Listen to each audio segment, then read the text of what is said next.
Thank you, Haley. So I want to start out just with giving just some basic facts, because I think sometimes we have to remind people that there is science behind what we're saying. We're not just saying it because it's how we feel.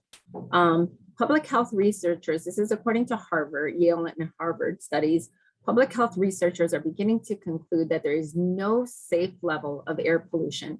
Even small doses trigger health problems. And the greater the concentration, the worse the health outcomes. All told, outdoor air pollution is among the world's greatest public health risks.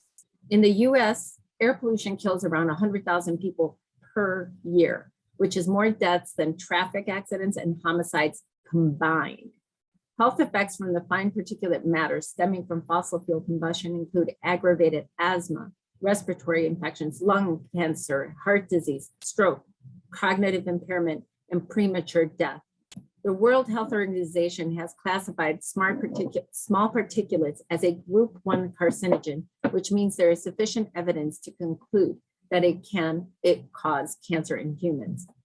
I am a mother of a childhood brain cancer survivor, a daughter of a 2-time non-Hodgkin's lymphoma survivor, the daughter of a victim of bone cancer, the ex-girlfriend of a victim of colon cancer, a cousin of someone who died from breast cancer at age 33 and left behind 2 young children and her husband, and a high school best friend of someone who died from brain tumor on October 1st, 2021 at the age of 47, and many more that I could list. In the US, 1 in 2 women and 1 in 3 men will develop cancer in their lifetime, which is often caused by cumulative exposure to carcinogens through a variety of pathways that all lead back to our environment, and fossil fuels play a central role in that.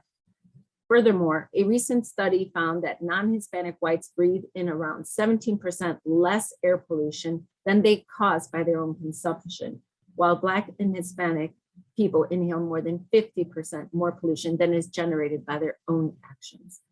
Therefore, environmental justice is racial justice. So to understand that the extent to which this is really impacting us, it's affecting our land quality, there's land degradation, water and atmospheric pollution.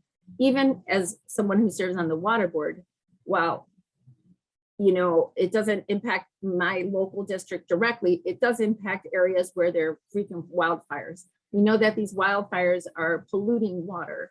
And while we're in a stage 2 drought, and the frequency of droughts are expected only to rise over time, we cannot afford to continue to have more wildfires.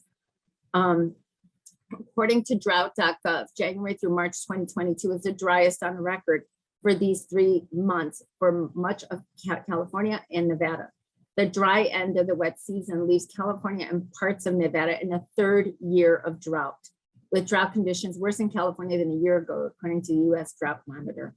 Since October 2018, the beginning of the current drought, much of the region is missing over half a year's worth of normal precipitation.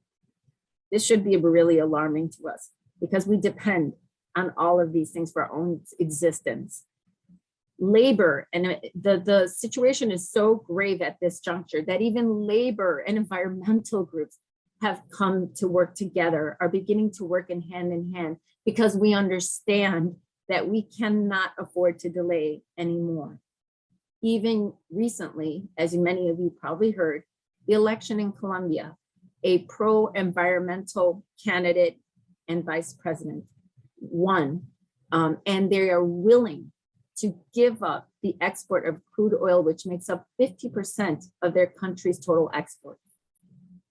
And so the minimum, I feel that we've been saying as California goes leads, so everybody goes. I think it's truly telling when a country like Colombia, a tiny country, has a fraction of our economy, can say, no, thank you, and put the environment first. This says a lot about where we're at and the urgency of now. We cannot betray our planet, and we cannot betray the public. As elected officials, it is our duty to protect the public from harm, including environmental harm. And so I stand here today alongside my fellow elected officials to ask Governor Newsom to support SB 1020 to please stop issuing any permits for all fossil fuels. We must do better.